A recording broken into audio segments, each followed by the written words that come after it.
we have decided to come together so that we can be able to partner with you, the development partners, and the supporters, so that at the end of the day, we can be able to achieve our intended goals. And once that happens, the services that the people of Kenya receives from the policing agent will be at the end of the 5 years strategic plan. So in my presentation, there will be the introduction, the key focus areas. We have got the key goals, the costs involved, and the areas for collaboration.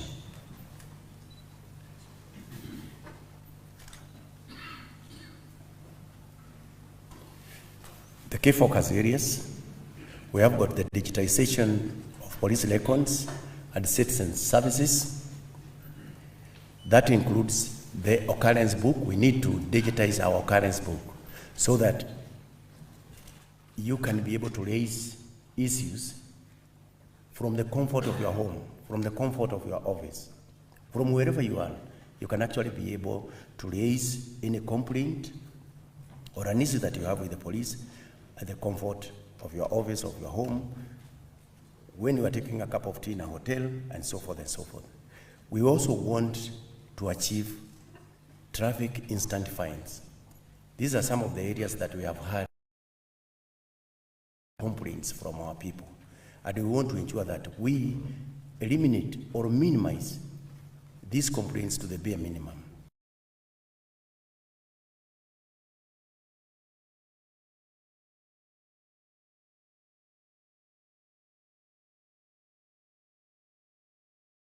Make us achieve that. We also want to ensure that the case management systems, because the other members within the legal justice system, they are digitizing and others have digitized. Once we achieve this, the judiciary, the ODPP, the prison services, they can actually be able to track the development of various cases that the police is investigating at any given time. We also want to focus on training and capacity building. We believe that a police officer who is enabled through good training delivers service from a point of knowledge. And that is why we want to partner with the Kenya School of Government and others to see to it that the over 120,000 police officers who are members of the National Police Service get some form of training so that we can be able to update and upscale their skills. That way, they can be able to deliver services better than we are doing today. And hence, that one will move us closer to achieving that status of ensuring that our police stations become the center of excellence for police operations. Infrastructure and facility developments. In order for us to achieve what I have said through digitization and training, we also need to look into our infrastructures. We need to look at our equipments, because we cannot be able to achieve our strategic goals if we have not properly equipped the policing services. We need to do the retooling of the police services. We need to look into their welfare so that way they can be able to deliver on that mandate.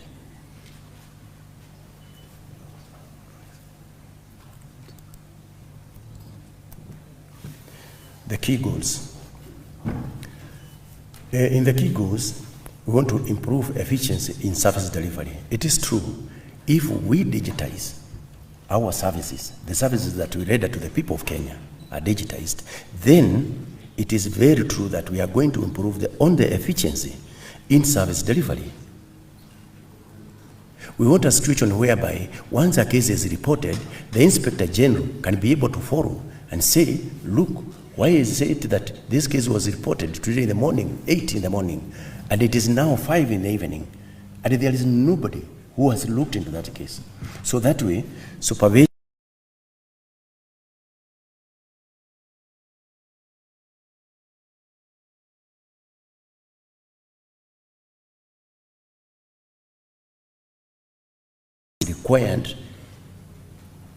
required by our laws, the laws that have created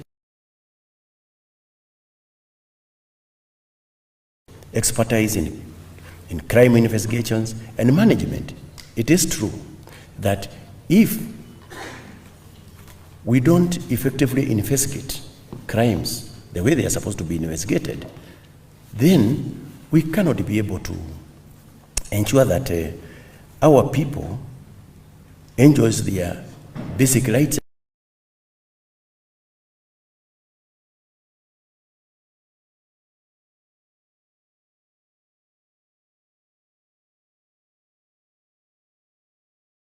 It's critical actually to achieve that end. We need to promote transparency and accountability.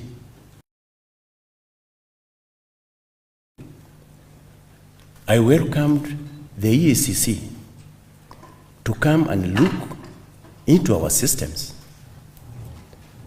to come and look into our practices, our SOPs, so that if there are gaps that are not allowing us to deliver the service to the people the way it is supposed, they can be able to advise us, and that way we can be able to close in on those gaps.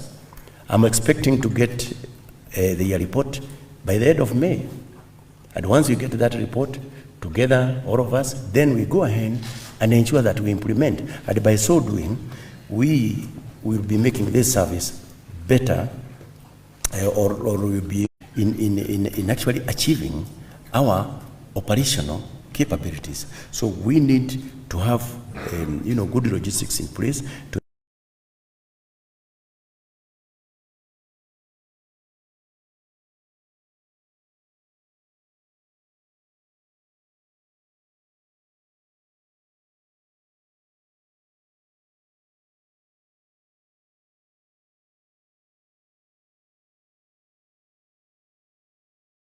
very small global village. Terrorism is a real thing. It's a real issue actually. And unless all of us, we come together to overcome this, then all of us, we are in problem. And that is the reason why counter-terrorism is uppermost here when it comes to matters training.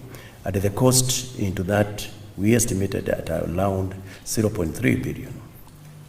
The forensics, in order for us to move forward, to automate our services to the levels that we require, we estimated that the cost would come to around ICT applications in crime control and prevention. The estimate is around 3.42 billion. Transnational organized crimes, you are aware that in this field, transnational crimes don't know borders and boundaries. They are not interested in that. The crimes are happening here in Nairobi, they are there in Kampala, and the rest of the world actually. So we need to have some very good trainings related into transnational organized crimes, because that is the direction the crime is moving, and you are aware that crime is really quite very, very dynamic. So that one we estimated at around 0.1 billion. Counter drug smuggling and trafficking. This is another area that is affecting all of us globally.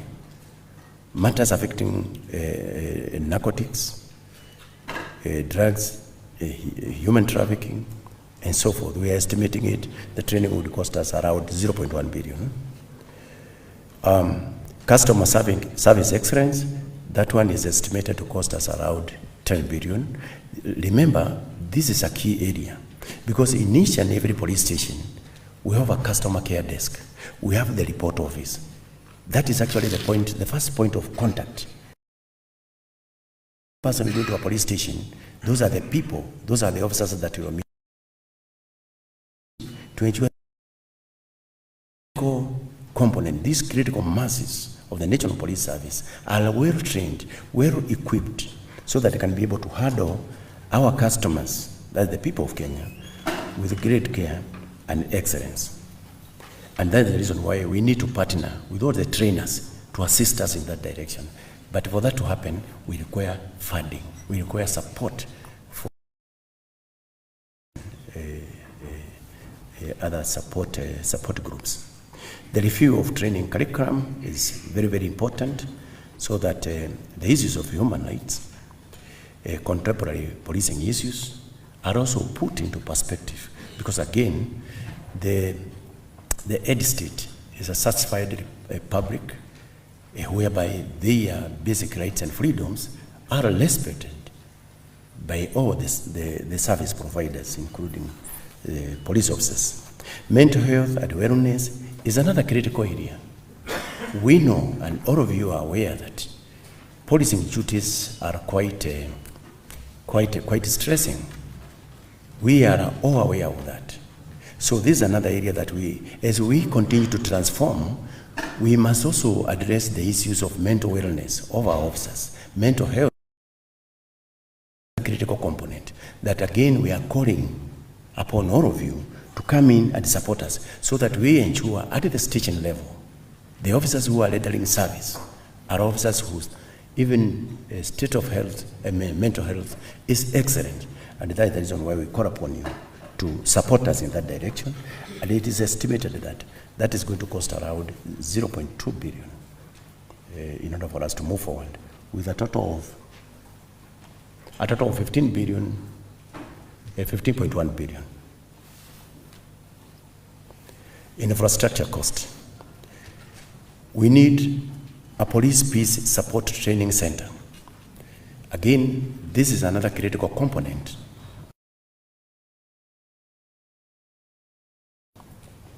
To the many, many assignments that the National Police Service has, peace training, police peace support training center becomes a critical component that we must also think beyond our usual training. We also need to look into that. Right now, we have a team in Haiti rendering critical security support in that nation out there. So we also need to develop capacity, to develop infrastructures that can be able to support us in that direction. And the estimated cost is around 0.1. Care centers, they need to be expanded, they need to be equipped. These are the gender desks that are dealing with the GBVs cases and many others, including the femicide issues and so forth. So polycare centers need to ensure that we roll them out throughout the Republic so that they can be able to again support the critical masses that actually centers. The upgrade of the National Police Service border police training campus to regional center of excellence on counterterrorism. Again, this is very, very important. We have it in Kanja there, but we need to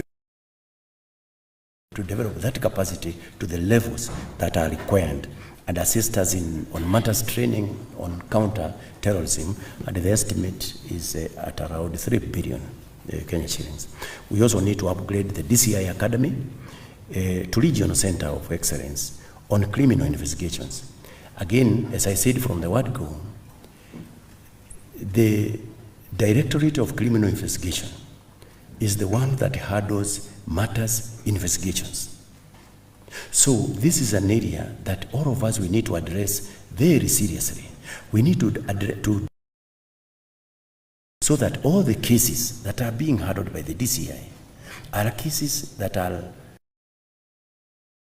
knowledge by officers who are excellent in terms of investigations. And in order for us to achieve that, we must train them properly to support us in that direction. And the estimated cost for that is around 5 billion, with a total subtotal cost of 8 specialized motor vehicles and motorcycles. This is another area that is very, very important for us. In order for us to continuously deal with the terrorism issues, counter-terrorism issues, we require this kind of support, this kind of specialized motor vehicles that can be able to from point A to point B in those areas that are deemed to be at a high degree of facing terrorism and so forth. And the estimated cost is around 1.38 billion. And then we also need that support of the marine vessels. because we have the marine police who are also taking care of our areas within the border waters. And again, the support that estimated to cost around 0.1 billion, making a total of 1.56 billion. In the summary, our areas of focus is digitization. In total, digitization requires around 20.31 billion.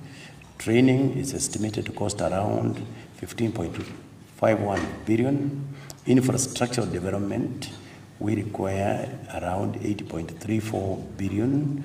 And in terms of equipment, we need support to the tune of 1.56 billion, making a total cost of 45.72 billion.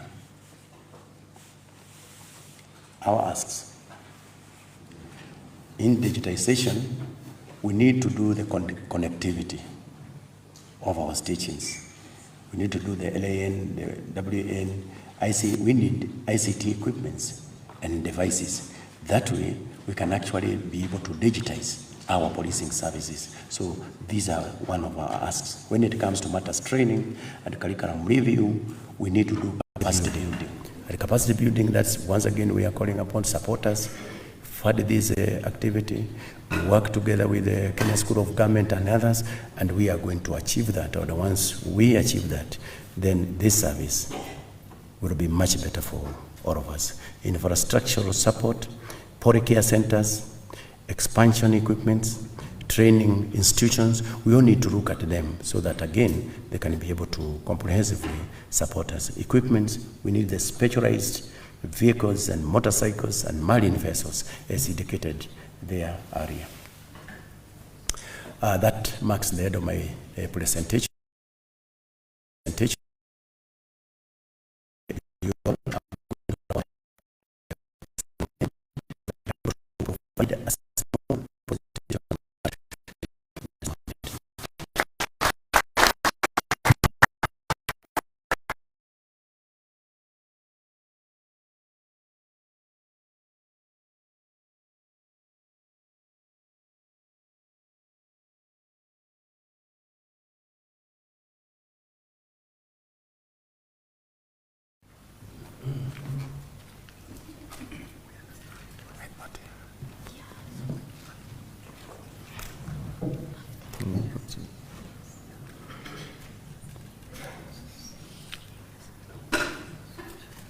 Let's do this. It will come.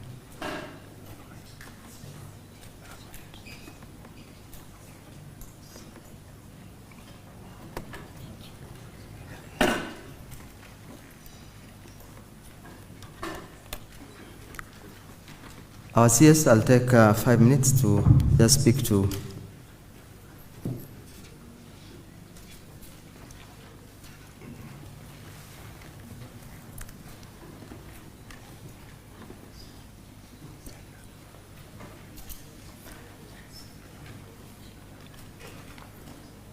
Yes, this program is for culture change and transformation at the National Police Service.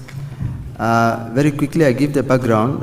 The background is that as per Article 244, our CS, that is the National Police Service function, it clearly spells out that strive for the highest standard of professionalism and discipline among its members, prevent corruption and promote practice, transparency and accountability. That is as per the Constitution. Comply with the constitutional standard of human rights and fundamental freedoms, and then train its staff to the highest possible standard of competence, integrity, to respect human rights and fundamental freedom of dignity, and also, lastly, foster and promote relationship with the broader society. Our chief guest, based on this constitutional requirement, we therefore then, in collaboration with Huduma Kenya, we develop a program referred to as a Customer Service Excellence Program to develop the competency, and it was aimed to extend the principle of a customer-centric, efficient, effective service delivery, where the National Police Service is required to offer that.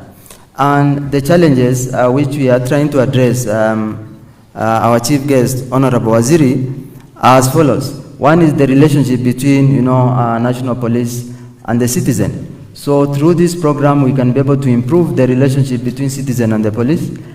Through this program, again, we will be able to restore the citizen trust and the cooperation between the citizen and the National Police Service. We will also bring about the professionalism, discipline, and value-based service. And we'll also build the capacity of staff and competencies.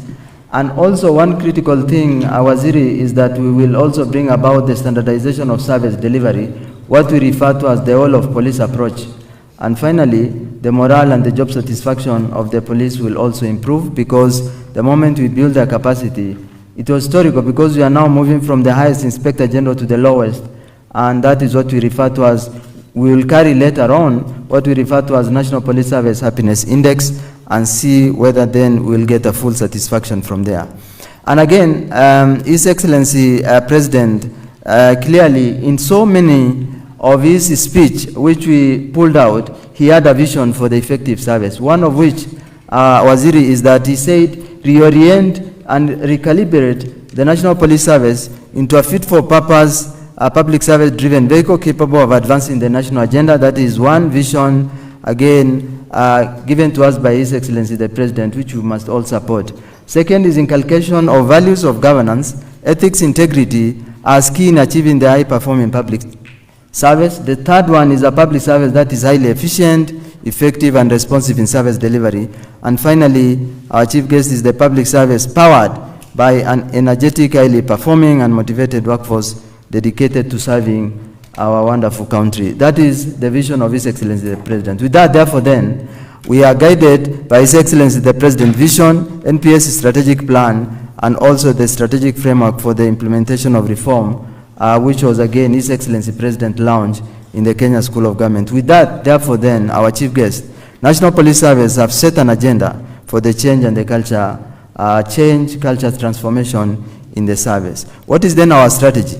Our chief guest, there are three strategies here that we are going to employ. One is by implementing the customer service excellence training. The second one is through that customer service excellence training, we will also introduce what we refer to as National Police Service Customer Service Excellence Award, and then which is also part of the culture change, and also a bit of the digital skilling. And we have a center of excellence referred to as a regional center of competency on digital skilling and artificial intelligence for the public sector on third floor, which was launched by His Excellency the President.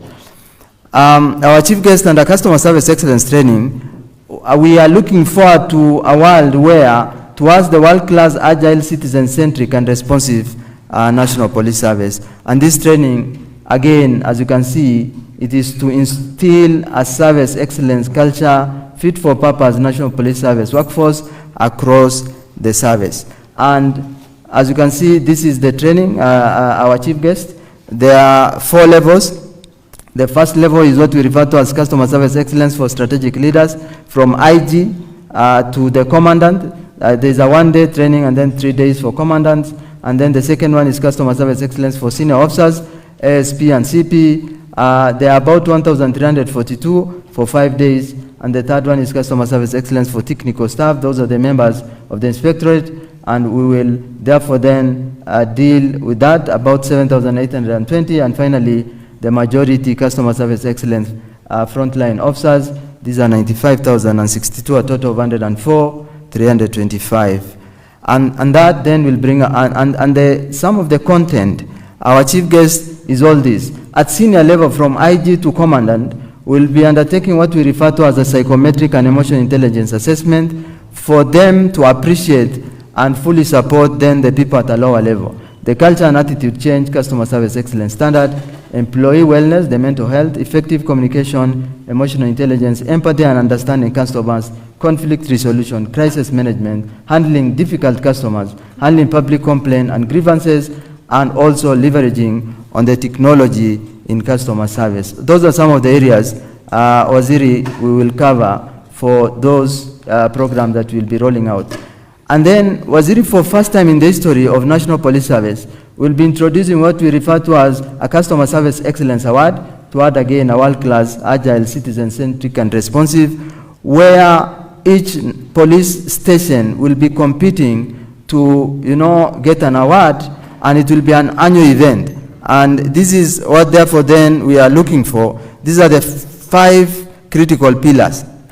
And allow me to move to analyze each of them without taking much of your time. Customer insight and strategy is all about that the police, each station must have customer service excellence policy, a strategy and resources and the structure to support that. And then we'll have what we refer to as our customer service excellence NPS DNA. What is the DNA of the police going forward will be analyzed, the training bit of it, assessment and reward. Under the service environment, we'll be looking at what already IG requested, the information guideline, quality, ambience, and also convenience and facilities. We'll be evaluating based on that. And the 4th one will be on all about experience model, and that one is purely on customer experience manual, management of customer feedback and support system, and celebrating the customer. That is the National Police Service Customer Service Week. Every year, we'll have what we refer to as a National Police Service Customer Service Week, where we'll have an engagement with the citizen, appreciating and celebrating a great work that the National Police Service is doing. They are doing great work, but in the public service, we do so much, but we rarely celebrate, and we want to celebrate at that point. And then finally, customer service charter. We also want to introduce a business process re-engineering of the entire police service, and also customer service charter and service guarantee. These are the 5 critical areas that we'll be using to award. Our chief guest, at the end of every year, experts will visit various police stations to review the progress in the implementation of the Customer Service Excellence Program and Initiative. The station with the best CS initiative will be awarded during the National Police Service Annual Customer Service Week, so that then we celebrate great initiative which all our police officers are doing. And the award will be based on this. 81 to 100 will be diamond, and it will be awarded by either a CS or even His Excellency the President, platinum at 61 to 80, gold at 41 to 80, and the officers in those stations will also be awarded certificate of excellence, so that then they feel appreciated and they can be able to give that award. And the 3rd one, as I move toward the conclusion, is digital skilling toward the digitally competent and artificially intelligent police service, because we want to get to a level where our police officers are also digitally competent and also artificially intelligence capable of doing that. And we have a center of excellence up here, and Waziri will invite you next time you visit, please visit the center of excellence that we have up here. And the program will offer there is cybersecurity, and we'll have artificial intelligence, digitalization and digitization, the whole issue of digital innovation in the National Police Service, the whole issue of data analytics, data protection, and at the end, the expectation is that we'll have a cybersecurity desk in each of the National Police Service police station. And finally, what is then the investment? Waziri, let me say that when we came up with this budget, and you being Christian, let me use a Bible quote. That is the 2 Corinthians 5:7 that says, we walk by faith, not by sight. So we prepared this knowing that we'll get support from our wonderful people here, and knowing that, again, we'll be able to progress. And this is the expected budget, Waziri. And total with accommodation is, as our IG said, is about 10 billion with no accommodation, but we'll offer then services in all our centers of excellence around, including even the police centers of excellence, is about 5.4 billion Kenya shillings. Other budget include handbook developed, because we want to develop a handbook and design printed. We'll visit branding, marketing, and all those is about 235 million. Then there is also expected outcome, the return on investment. When you invest that much, then what do you expect? The first one is what will change. The police officers will be, the police station and the officers will be citizen-centric National Police Service, where there is agility, efficiency, effectiveness, promptness, and responsive in service delivery, fit-for-purpose service delivery vehicle capable of advancing national agenda, dignified and professional police officers, where we expect high standard of professionalism, ethics, integrity in the public service, the whole of a police approach, where then we'll have a standard approach in delivery of the services, because across the police station, we will have probably the OCS of the year, OCPD of the year, regional commander of the year, and even at the headquarters, we'll have that. And we'll have the seamless and the same approach across. And then improve service delivery at the police station level, a sustainable community-focused policing model, enhance customer service skills of officers, increase citizen satisfaction with police service, reduce number of public complaints against police officers, improve officers' morale and job satisfaction, and finally, enhance community of trust and cooperation. And of course, improvement of well-being of our officers. And then of course, when we then change how our police officers look like, this is just an example. It's not that it look like this now. This, I said, we walk by faith, not by sight.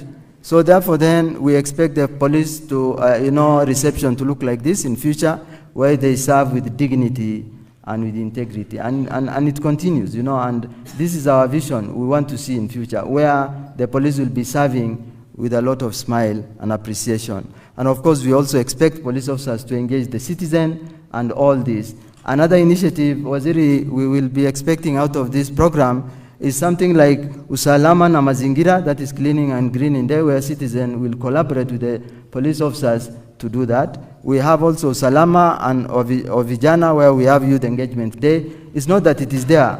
We are projecting. We walk by faith. Again, I say that, Waziri. Peace walk, patriotic 5-kilometer walk. Usalama na Wazee, elders engagement day. Mungu Mbele, the prayer day. And then Usalama tournament, the sports day, where we'll be celebrating all this. And this is the Customer Service Excellence Program. And of course, there's a success story, Waziri, where one of the officers said that after implementing our neighborhoods watch program in collaboration with local community leaders, we saw a 30% reduction in petty crimes in Westlands areas. That is just an example. The moment, and he said, I feel much safer now, and I know my local officers by name. And that is an engagement between police officers through this customer service excellence. Of course, our police youth club initiative, about 1,000, they said people are positive attitude. Local teacher, Mr. Kimani notes, I've seen a remarkable change in some of my students who are at risk. They now aspire to become a law enforcement. And again, these are just part. And our ask, as I think our IG said, is just a support for this program and also support for all those other things that we said, including the digitalization.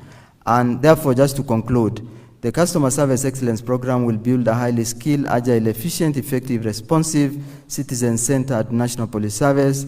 And transformation of National Police Service is a shared commitment to improving community of safety and trust.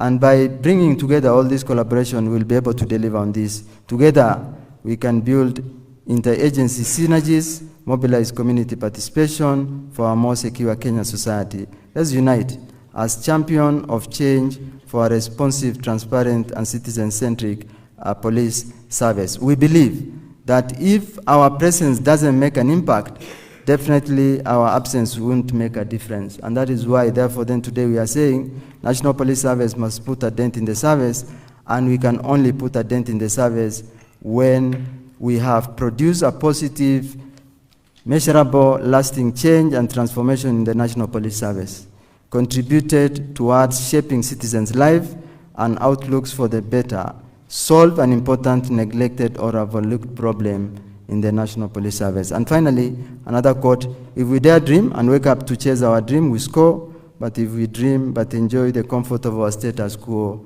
we will snow. Thank you so much. I will stop there and will request for the support from there. Thank you so much. Thank you. Can you please appreciate the detail again once again? Thank you, Honorable CS, we have selected our ambassador, who is the head of EU in Kenya, Her Excellency, Ambassador Kenya, to speak. And because something has come up, she may have to be early. So with your permission, I'm requesting that I call her forward to make her remarks and also allow her with your permission to attend with the other imagination. Madam Ambassador. Thank you very much for the floor. And I'm excusing myself. I had another very important appointment that I couldn't change, so I'm breaking the protocol a little bit, so please excuse me for that. So, Honorable Vasiri CS Murkomen, Honorable PS Omolo, dear IG Kanja, DG KSG, Madam PS, dear ladies and gentlemen, this is an important opportunity because it's about working together for a better police service. And I'm very happy we're in this conversation. What you presented to us is very ambitious and it's wonderful. But you may all see that this cannot be achieved in one day. But we have to have the ambition and to get there. And that's why I'm happy we're here also as the development partners to see how we can work together to achieve that dream and make it into a reality, so we do not snore. There can be not a better place than the School of Government to do this morning, because your motto of empowering public service is what is driving the police. The police is maybe the most important element between the citizen and the government. And is the citizen running away from the police or running towards the police? That's the big question, and we want the citizen to run towards the police, not away. And for that, you have a plan. You have a plan that is very comprehensive, and I'm very happy that the Maraga task force is active in implementing the strategic plan. We all know this requires resources. Ready to support. You know that the EU has made a huge investment in the reform of the justice sector in Kenya. So for the last years, we supported the different actors in the justice chain. We, for example, helped to digitize the courts, so now you can have digital court proceedings, access to justice, and many other things. And we are so happy that the police is now ready to engage on the digitization of the instant traffic fines and the occurrence book. Because we feel that these are missing elements in the reform of the justice sector, because it's all one chain. So they all need to work in the same vein.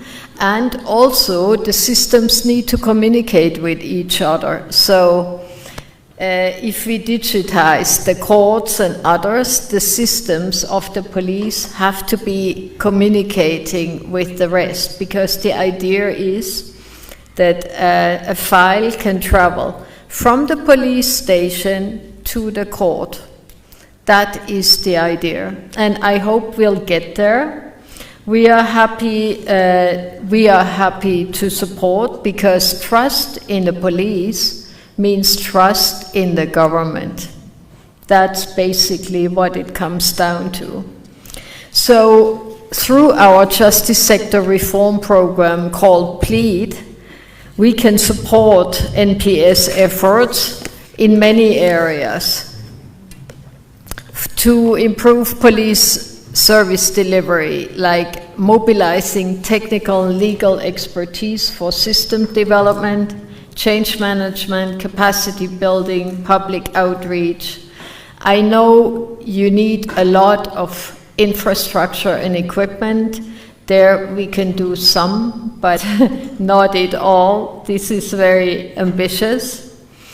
We are here in the School of Government, and just recently, we had a support called TAIEX to the School of Government, and we can also mobilize that for the police. We have access through that program to the best of expertise in Europe. So you can ask for expertise in any area, and we can mobilize from all our 27 member states the best of experts to come here and help you in whatever you want to do, and a group going then on a study visit to be in exchange.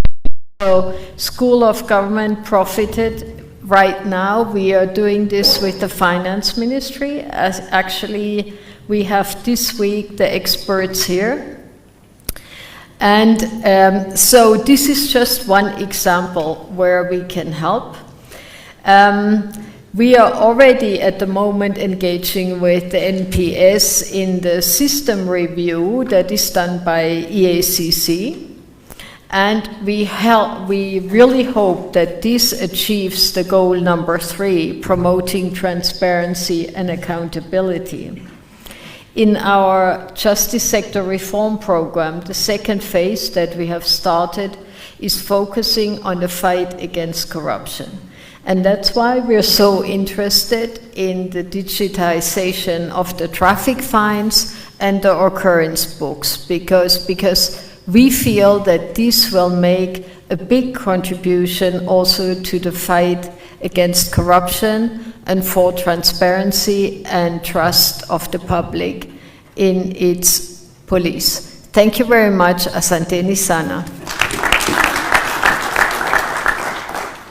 Thank you so much, Madam Ambassador. We sincerely appreciate, and once again, our sincere apologies for the program running that way.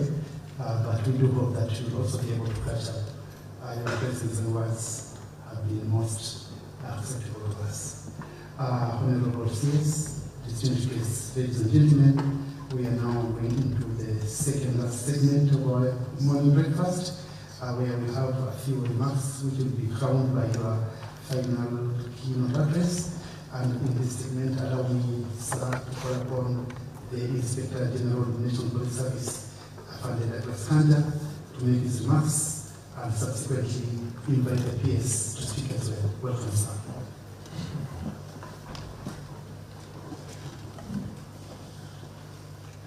Thank you very much, Mr. Our Cabinet Secretary, Mr. WT and National Administration, and Chief Guests. All of those observed. Good morning, Mr. It is a great honor and humility that I welcome You all to this very important, historic, roundtable discussion this early morning. Today, we are invited for an opportunity to listen to and appreciate the National Police Service strategic priorities, the associated gaps, challenges, the opportunities thereof, and also the accrued gains in terms of service delivery once the goals are attained. I therefore take this opportunity to thank each one of you for the honoring of our invitation and thus creating time amidst your busy schedule to join us. On the 13th December 2024, His Excellency the President graced the launch of the National Police Service Strategic Plan 2023-2027. Earlier in September last year, we were also lucky to finalize and have the launch of the strategic framework for the implementation of the reforms in the National Police Service, Kenya Police Service, and the National Youth Service. The latter was developed to implement reforms and the recommendations of the National Task Force on Improvement of the Terms and Conditions of Service and other reforms for the members of the National Police Service, Kenya Police Service, and the National Youth Service. Currently, the National Police Service is undertaking various approaches in line with Article 232 of the Constitution on values and principles of public service. This multifaceted transformation journey, which entails making our police stations center of excellence for police operations and the service delivery, is aligned with the government's broad initiatives for enhancing public service delivery. For this, I acknowledge the tireless efforts of the various technical teams and the partners who have availed their input to this, and also the monumental support from the government of Kenya. Some of the running programs include training that is targeting all cadres, focus on mental health, police housing. To further enhance the achievements of the National Police Service, I intend to ensure that professionalism and accountability is outlined in the strategic plan of the police service, in collaboration with the Ethics and Anti-Corruption Commission, in undertaking an examination into the systems, policies, procedures, and practices, all aimed at identifying weaknesses that lead to corrupt practices at work, so as to combat corruption fully. Excellencies, ladies and gentlemen, as shown from the presentation, the National Police Service key focus areas are: number one, digitalization of police records and citizen services, training and capacity building, infrastructure and facilities, and finally, policing equipment. Expected gains from the above includes improved efficiency in service delivery, acquisition of specialized expertise for contemporary policing, improved transparency and accountability, and the strengthened logistical and operational capacity in the policing services. In totality, we envision improved service delivery.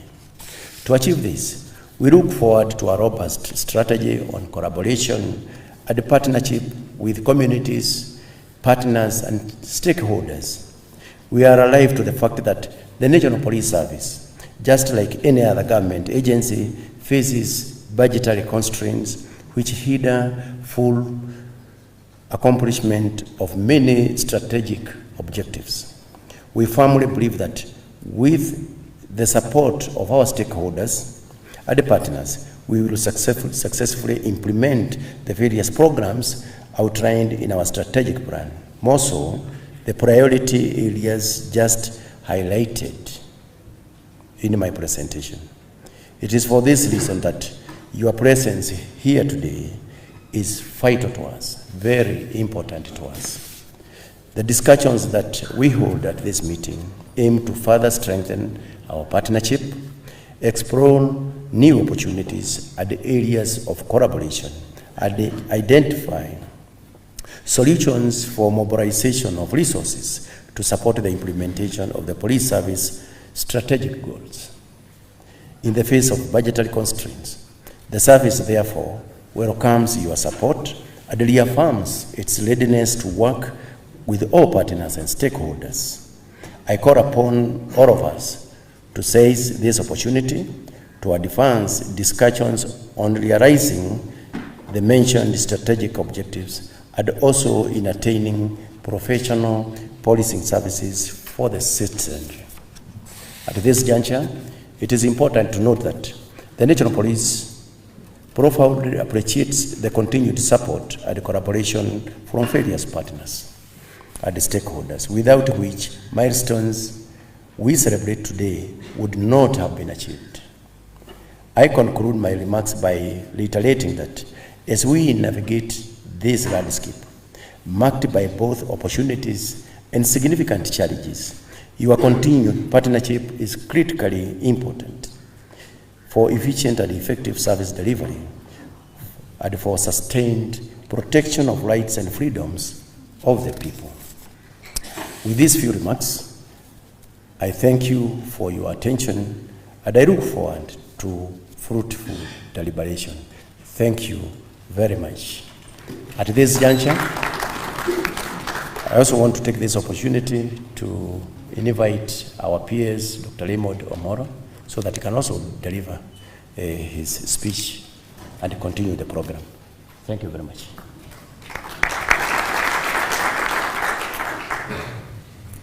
Thank you, Inspector General of Police, the CS Interior and National Administration, the Honorable Kipchumba Murkomen. Let me write on all the protocol that has been established so that then we are able to save on time. Now, before I make my brief remarks, I would want to invite the chair of Independent Policing Oversight Authority just to say a word. You okay? All right.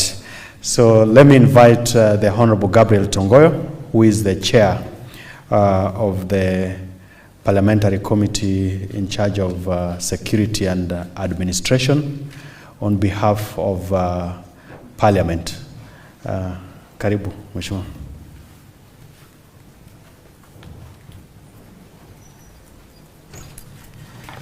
Thank you so much.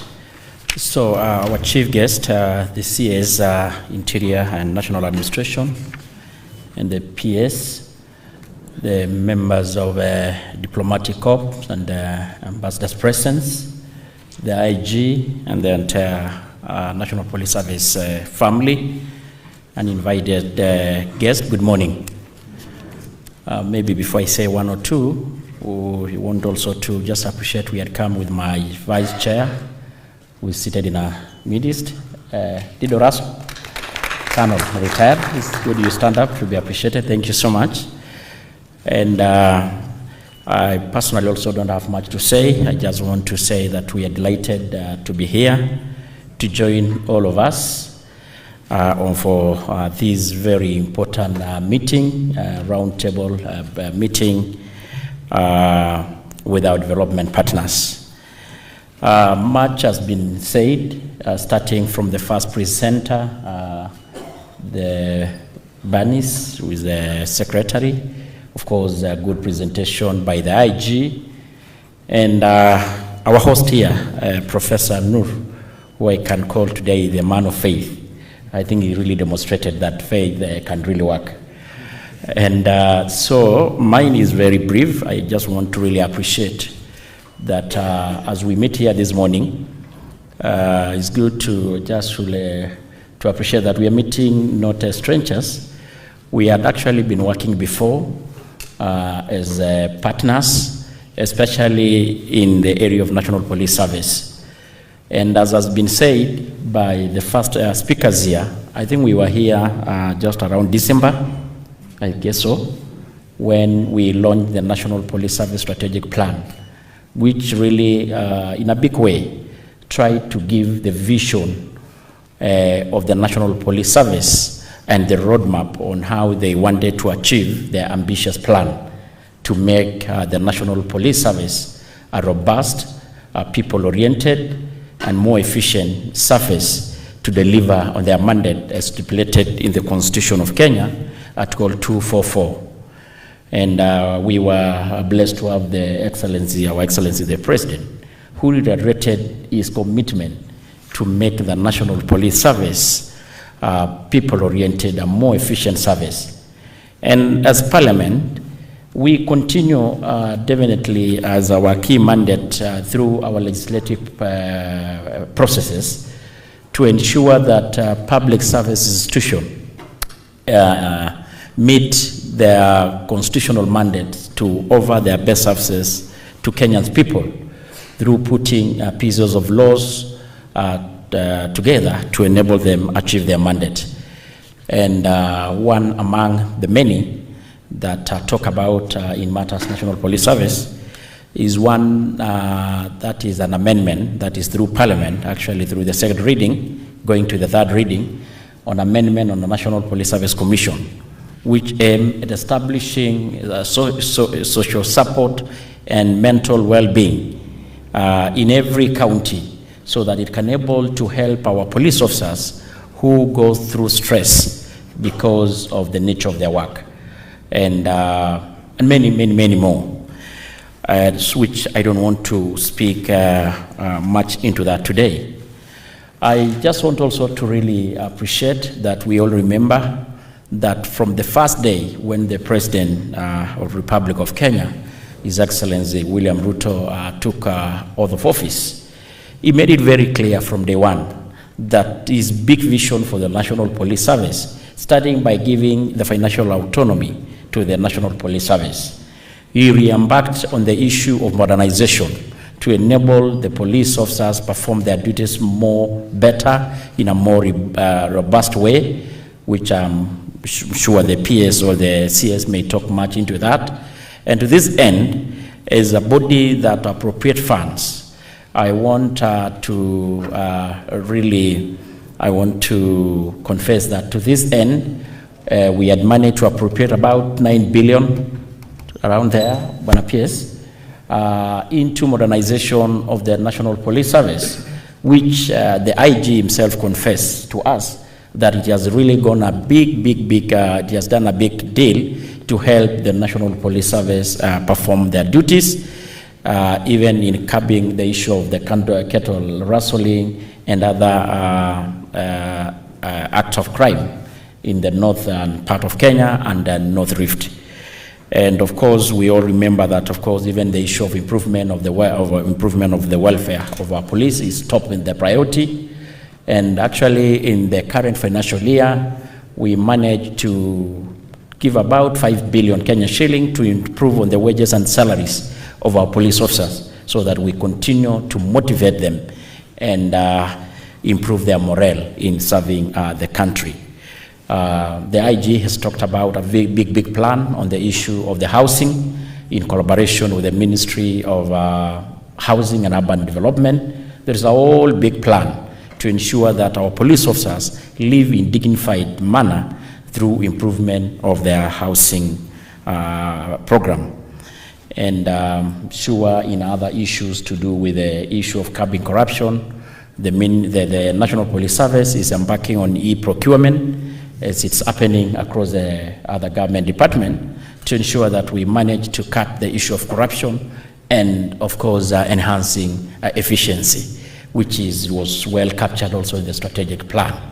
So I think we are really walking on the right direction. But having said this, ladies and gentlemen, and I'm sure that is the big reason we are seated here today, the National Police Service still have a big gap in the budget to enable it able to actually perform effectively. As an institution that appropriate the budget, the National Police Service, just to talk about the current financial year, they had a budget of about 114 billion, thereabout. And out of that, actually almost 90% goes into their PEs. I think should be 90 billion goes into their salaries and wages. About another 24 billion goes into the issue of contractual obligation, like insurance, which takes a whopping 13 billion. So looking critically even, they are left with less than 10% even to carry their operation. Leave alone even the issue of course, doing what they have actually listed here, to do the issue of IT, to do the issue of modernizing and revolutionizing the institutions. So there is still a huge gap that calls all of us here seated today, this morning, as our development partners, to look into ways to help, so that, because we know an improved, well-equipped, well-trained service make Kenya safe, and safe for all of us and for a globe. And just want to say, as a parliament, we are always committed to continue doing what is needed of us. And we also have got big faith that all of us here can able to help the National Police Service in a bigger way to achieve their mandate. And I think there is a lot, even actually, that is captured in the Maraga Task Force report, which the service is gearing toward fulfilling. So I don't want to take much of your time. I just want to say that it is a good moment. I want to really appreciate the people who organized this, and I'm sure this is going to give out to something good for all of us. So asanteni sana, God bless all of you, God bless Kenya. Thank you so much. Let's give Honorable Tongoyo a bigger round of applause. So our chief guest, I'll just make a few remarks. One is to really appreciate all our partners and stakeholders for dedicating time to come and engage with the ministry, and more specifically the National Police Service, on this roadmap or program that they are having towards improving their services to the public, and more so to support the officers who work within the service. The IG has spoken on a number of key priority areas that we would be seeking your intervention. But even as we seek the intervention and the partnership and the support, we must appreciate the much we have been able to do through our close collaboration over the years. And without mentioning individual countries, individual partners, individual stakeholders, we all know how much you have been of help and of support to the National Police Service. Over the last 2 years, we have walked a journey as part of ensuring that we strengthen Kenya's peace, security, and also development. And we've done this through a multi-sectoral approach. We've had engagements with the various agencies, both state and non-state actors. And we have also been able to streamline this as we appreciate the support that comes from our legislature in terms of the budgeting support, as well as the regulations and the laws that they continue to help us put together. Now, there have been specific investments in training and equipment support, particularly to help us deal with counter-terrorism efforts, as well as transnational and organized crimes. There are several agencies that we have worked with just to help us promote professionalism, accountability, and human rights in the policing space. The role of automation and digitization cannot be overemphasized, and the IG has elaborated what the expectations and the requirements are. And would want to leverage on these partnerships, also taking advantage of the bigger government program as one of the top 5 beta priorities on digitization and automation, so that the police force, the police service, and more specifically the police station that the IG is very passionate about being a center of excellence in terms of service to the people. As the PS in charge of internal security and national administration is just to express the commitment of the State Department and all the colleagues within the Ministry of Interior and National Administration that we will continue working through the police reforms as captured in the Maraga Task Force report, and also continue to work on the police modernization program, which has stabilized the security situation in this country. At times when we talk or when we try to paint a very grim picture of the state of the security in this country, one wonders if they were in this country some years back, particularly before this administration came into office. And for sure, there has been a significant improvement in the state of the security. We still continue to face challenges, but partly that is why we are having this roundtable conversation, so that then we continue to enhance and also to be alive to the change, particularly in terms of technology, so that our officers are much better equipped to respond to the security challenges that we face, not just as a country, within the region, and also globally. With those few remarks, may I indulge you and request that we be upstanding as we invite the Cabinet Secretary to make his keynote speech.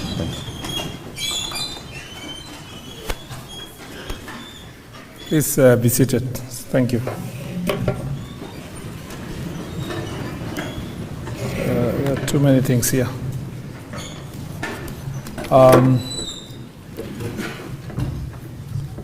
Thank you. Yeah, that's too high. Yeah, thank you very much. Thank you very much. PS, Internal Security and National Administration, Dr. Raymond Omolo, our Inspector General of Police, Mr. Douglas Kanja, the Excellency Ambassadors who are present, the Chair of our Committee in the National Assembly, Honorable Gabriel Tongoyo, with the Vice Chair present. Let me say, distinguished guests, ladies and gentlemen, good morning. Good morning once again. Thank you very much for being here. Let me start by saying that we appreciate your presence. I'm very happy to that you really give the call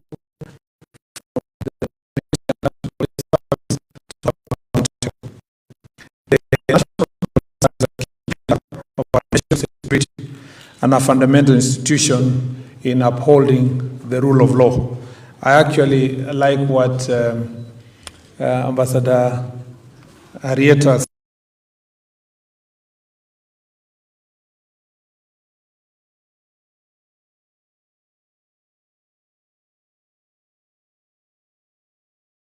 in the government, and that is extremely, it is simple but very powerful.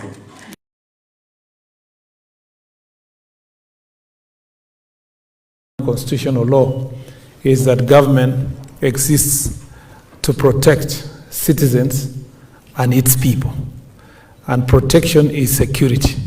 So the trust of the citizens under the social contract principle of donating their power to the government is actually as a result of security, and it is therefore imperative that we continue to strengthen the capacity and effectiveness of the National Police Service to meet the evolving security challenges of our time.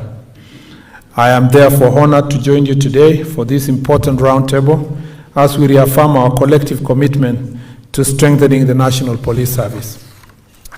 This gathering underscores our shared responsibility to ensure secure and stable, prosperous Kenya through the provision of effective, people-centric and accountable police service. A professional, efficient and responsive National Police Service will ensure safe, secure and prosperous society. It will also ensure greater global peace owing to our security personnel contributions in peace missions around the world.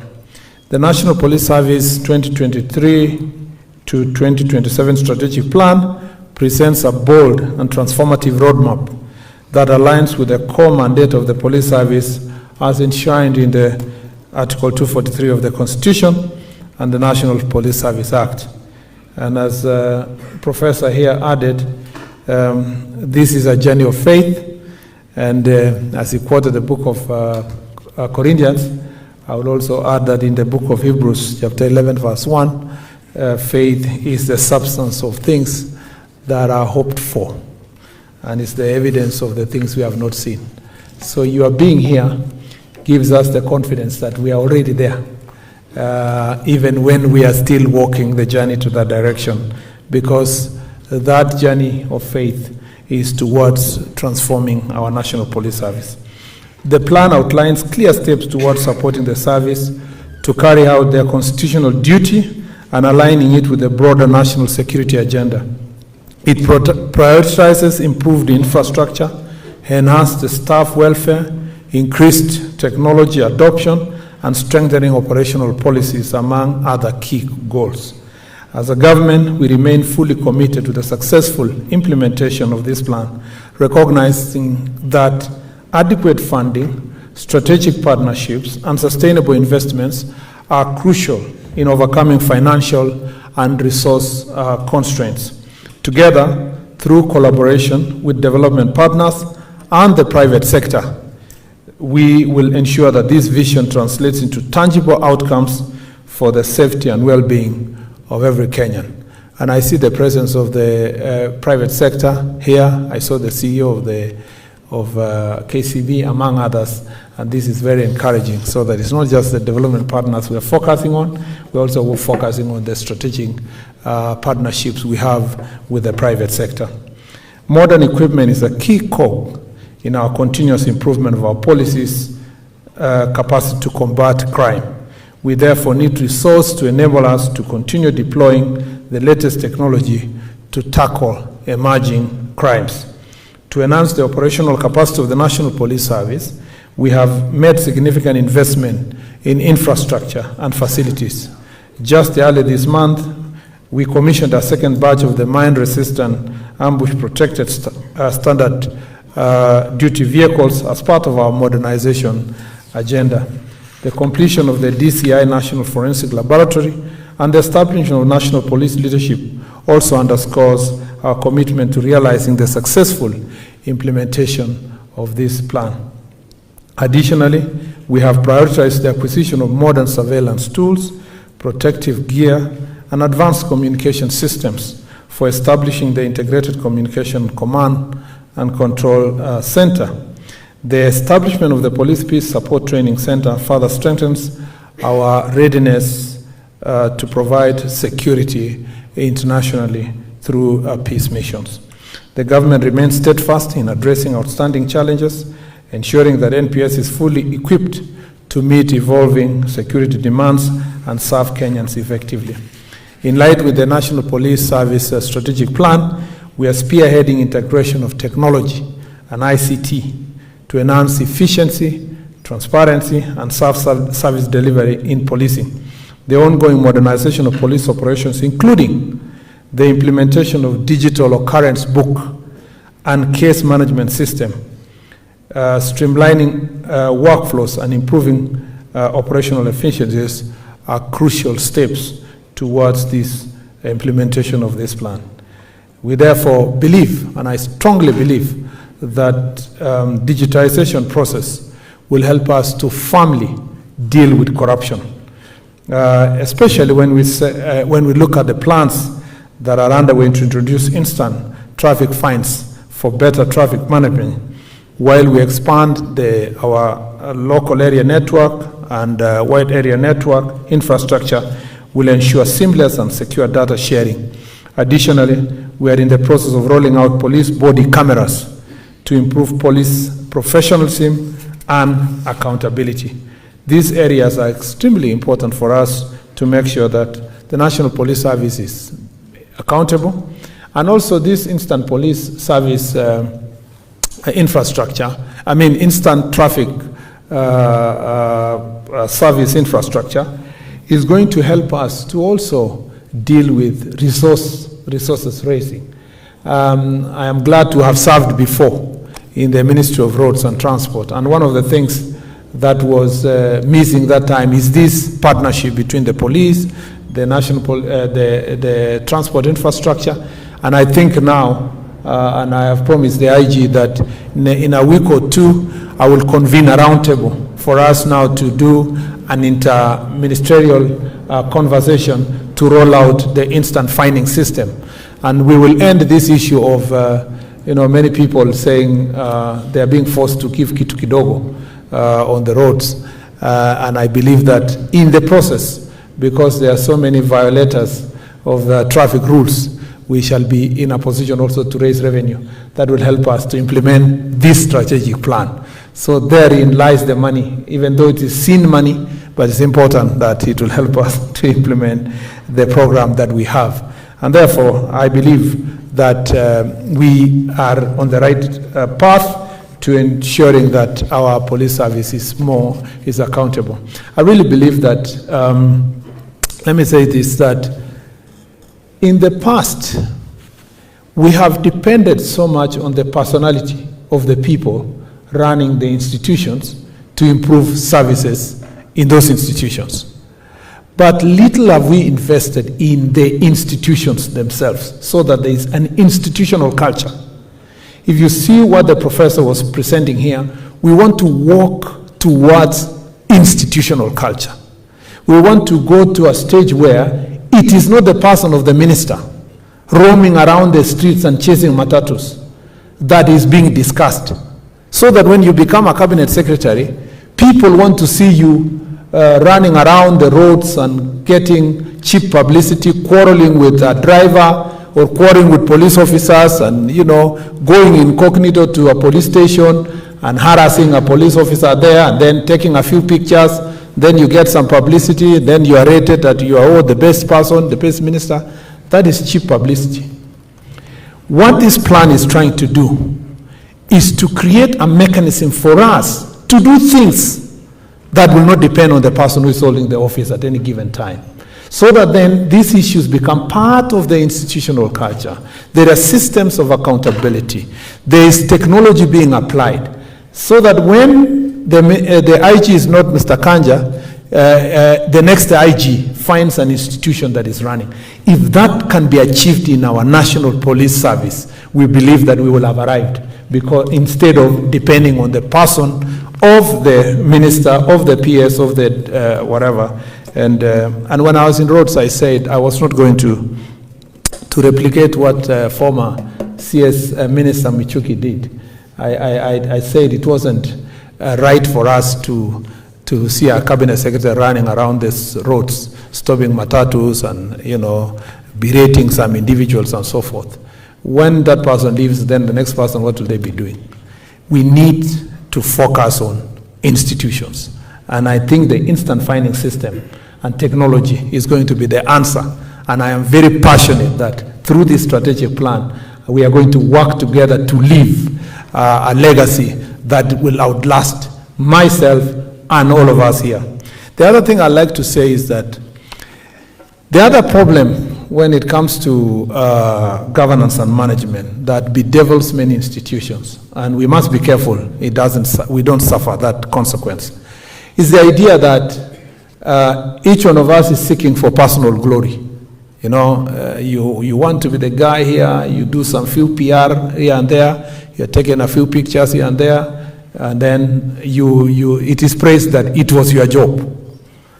But there is that person, there's that police officer in Liboi, or Mandera, 001 border there. He is providing service. It is because of his or her presence in that corner, that we are all safe in the rest of the country. If you think about the chasing for personal glory, if we put that aside and try to see the common good for the country, we will be able to do so many of us here will do a lot of good without caring as to who takes the credit. And I think that also helps us. That should be part of our institutional and mental change and governance change, so that we don't care too much about who takes the credit. We care more how Kenya will be, how the National Police Service will look like. And if that culture can be inculcated, I look at the figure, it was about 10 billion to train. And I'm sure some ignorant person sitting somewhere say, 10 billion, watu wanataka tu kula pesa.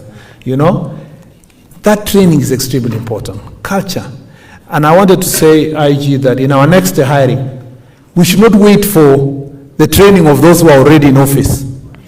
During this next recruitment process, let us commence with the training there. Let's inculcate that culture inside these new recruits. And then as we change those who are already in, we also make sure that the curriculum, as we hire the new officers, responds to this very important transformative plan that we have. Therefore, this initiative not only align with the strategic plan, but also support the bottom-up economic transformation agenda.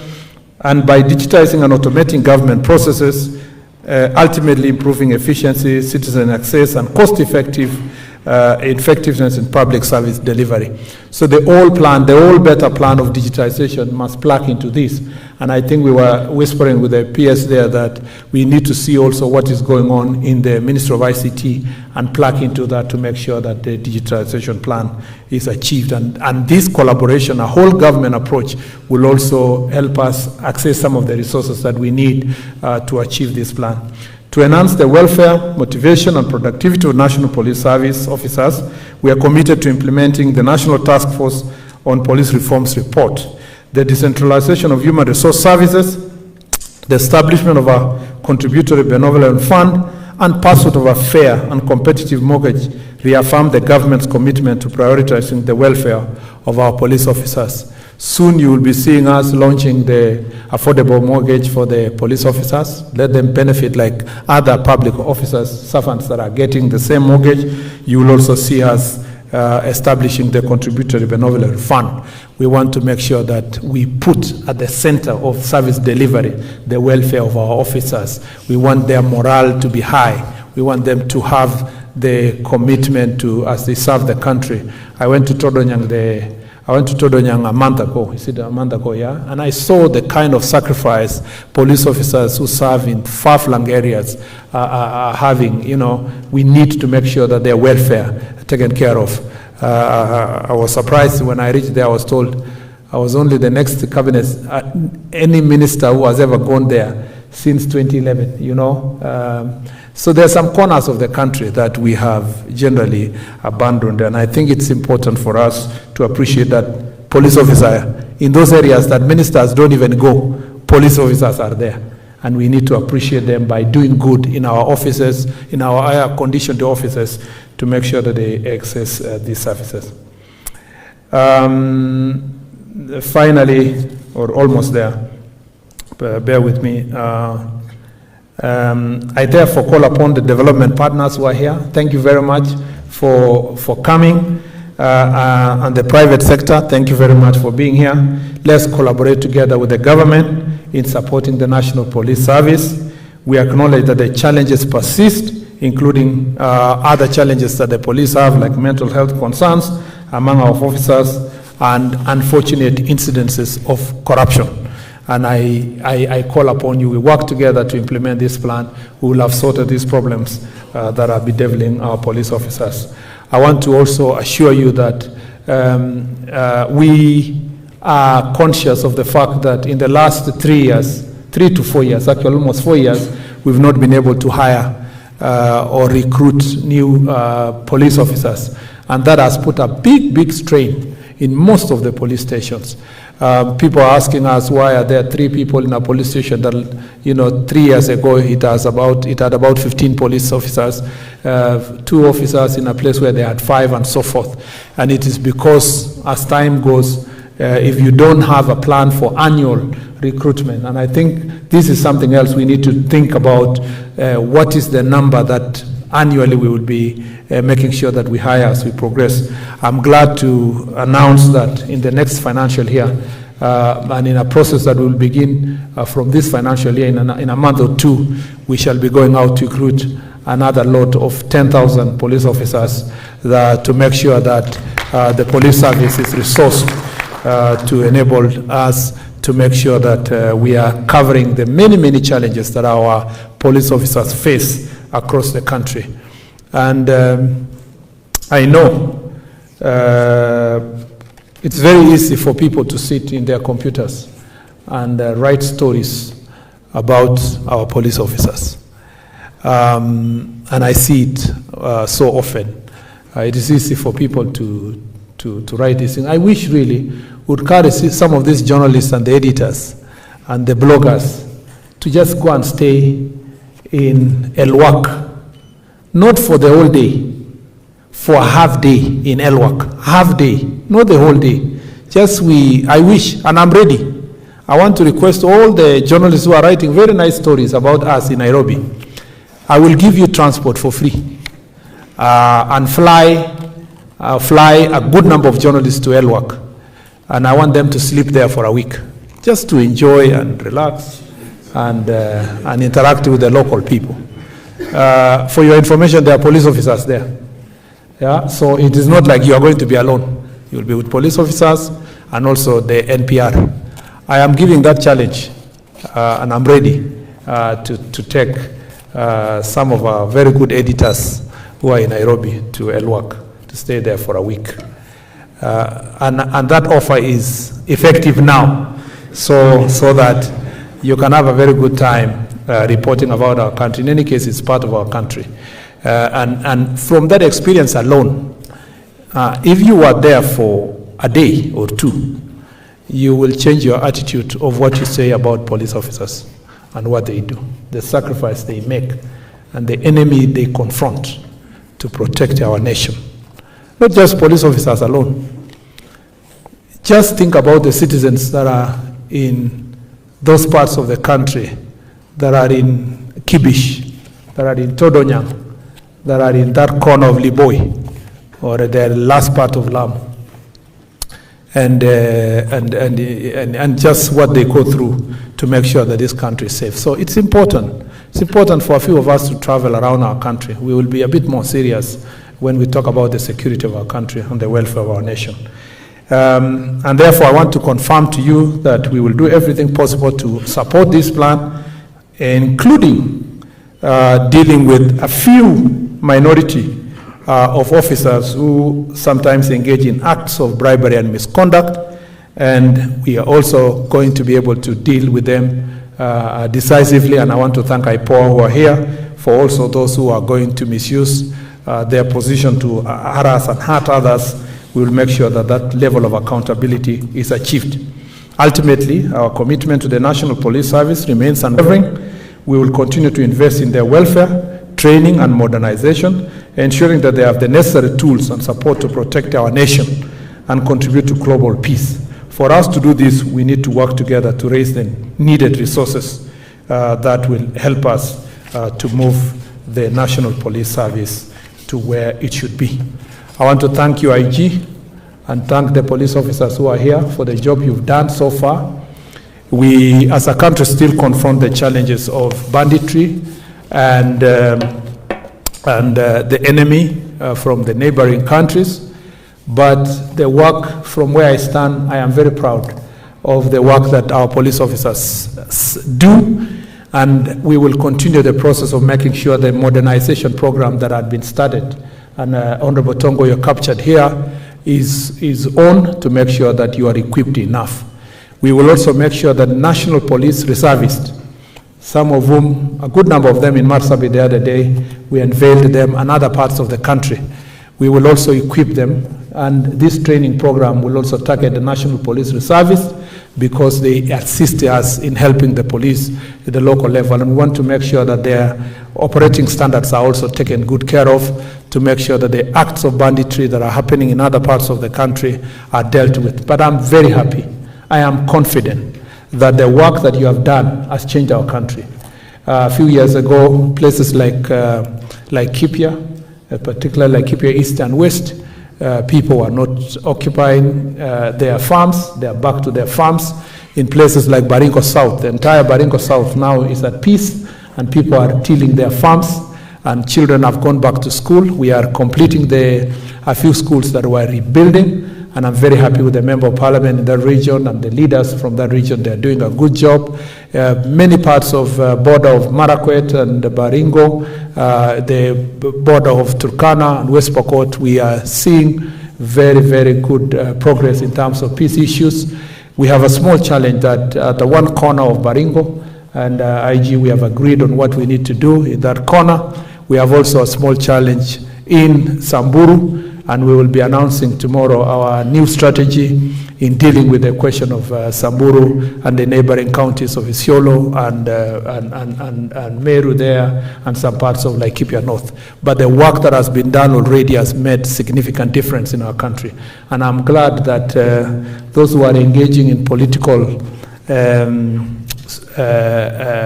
sport, I am glad that they should focus on us and leave our officers who are doing their job, because the rest of us are ready to take the bullet as long as they don't touch the Inspector General and the police officers in the work they are doing. The last thing I'd like to say is that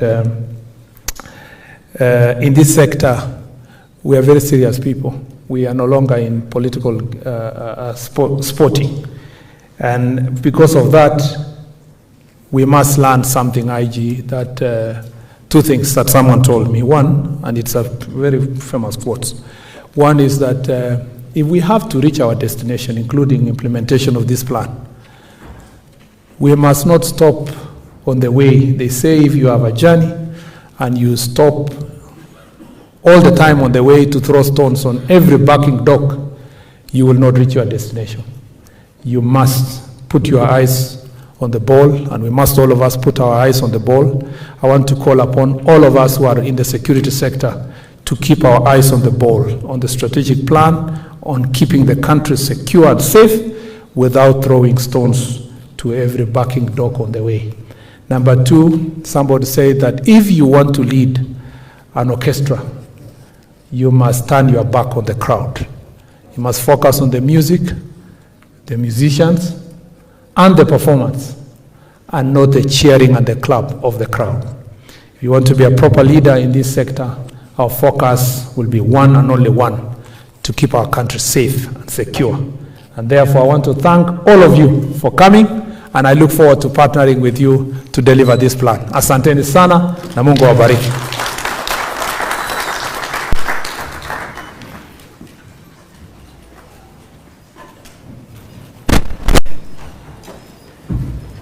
Ladies and gentlemen,